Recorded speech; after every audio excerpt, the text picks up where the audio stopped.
یہ ایک نہایت خوبصورت اور دل کو چھو لینے والی تلاوت ہے۔ قاری عبید الرحمن کی آواز میں سورہ الفجر کی ادائیگی بہت ہی مؤثر اور روح کو سکون دینے والی ہے۔ آواز میں جو ٹھہراؤ، خشوع اور اخلاص محسوس ہوتا ہے وہ سننے والے کے دل پر گہرا اثر چھوڑتا ہے۔ اردو ترجمے کے ساتھ پیش کرنا اس ویڈیو کی خاص بات ہے، جس سے نہ صرف تلاوت سننے کا لطف دوبالا ہو جاتا ہے بلکہ آیات کا مفہوم بھی آسانی سے سمجھ آتا ہے۔ یہ انداز عام لوگوں کے لیے بہت فائدہ مند ہے، خاص طور پر ان کے لیے جو قرآن کو سمجھ کر پڑھنا اور سننا چاہتے ہیں۔ والفجر، فجر کی قسم، وليال عشر، اور 10 راتوں کی، والشفع والوتر، اور جفت اور طاق کی، والليل إذا يسر، اور رات کی جب جانے لگے۔ هل في ذلك قسم لذي حجر، اور بے شک یہ چیزیں عقل مندوں کے نزدیک قسم کھانے کے لائق ہیں کہ کافروں کو ضرور عذاب ہوگا۔ ألم تر كيف فعل ربك بعاد، کیا تم نے نہیں دیکھا کہ تمہارے پروردگار نے عاد کے ساتھ کیا کیا؟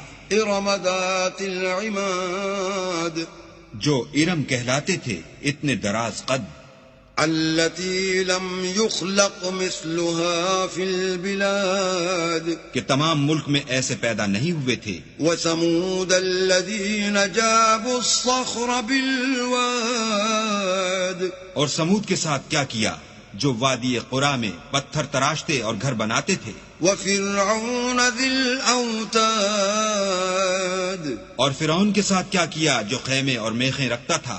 الذين طغوا في البلاد، یہ لوگ ملکوں میں سرکش ہو رہے تھے، فأكثروا فيها الفساد، اور ان میں بہت سی خرابیاں کرتے تھے۔ فصب عليهم ربك سوط عذاب، تو تمہارے پروردگار نے ان پر عذاب کا کوڑا نازل کیا۔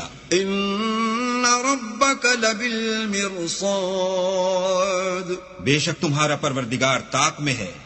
فأما الإنسان إذا ما ابتلاه ربه فأكرمه ونعمه فيقول ربي أكرمن، مگر انسان عجیب مخلوق ہے کہ جب اس کا پروردگار اس کو آزماتا ہے کہ اسے عزت دیتا اور نعمت بخشتا ہے تو کہتا ہے کہ آہا، میرے پروردگار نے مجھے عزت بخشی۔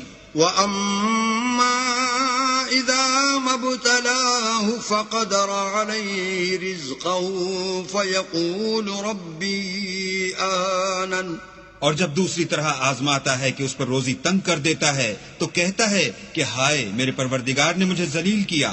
كلا بل لا تكرمون اليتيم، نہیں، بلکہ تم لوگ یتیم کی خاطر نہیں کرتے، ولا تحاضون على طعام المسكين، اور نہ مسکین کو کھانا کھلانے کی ترغیب دیتے ہو، وتأكلون التراث أكلا لما، اور میراث کے مال کو سمیٹ کر کھا جاتے ہو، وتحبون المال حبا جما، اور مال کو بہت ہی عزیز رکھتے ہو۔